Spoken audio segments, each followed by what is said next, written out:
সোনা রূপায় খচিত ১৬০ বছরের পুরনো শাড়িতে আম্বানির জলসায় আলিয়া।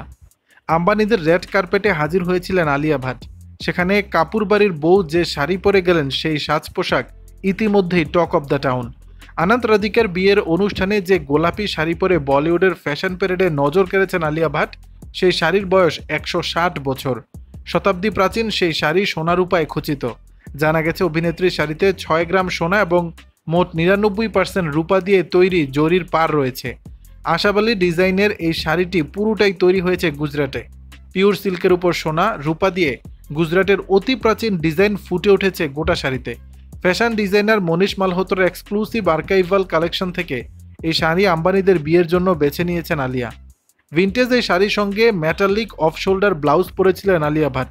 তার সঙ্গে সোনা পান্নার চোকার নেকলেস, কানে ঝুমকা আর টিকলি এবং হাতে বালা। আলিয়া ভাটের লুকে মুগ্ধ অনুরাগীরা, এমনকি স্ত্রীর দিক থেকে চোখ ফেরাতে পারেননি রণবীর কাপুরও। এর আগে শাড়ির আভিজাত্য নিয়ে মেট গালায় আগুন ঝরিয়ে দিয়েছিলেন আলিয়া ভাট। এমনকি রাম মন্দিরে উদ্বোধনের দিনও রামায়ণ শাড়ি পরে অযোধ্যার গালিচায় চোখ ধাঁধিয়ে দিয়েছিলেন তিনি। ১০০ ঘন্টায় তৈরি সেই শাড়িতে ফুটে উঠেছিল রামগাথা। দর্শক, বিষয়টি নিয়ে আপনাদের মতামত জানাবেন নিচের কমেন্ট বক্সে।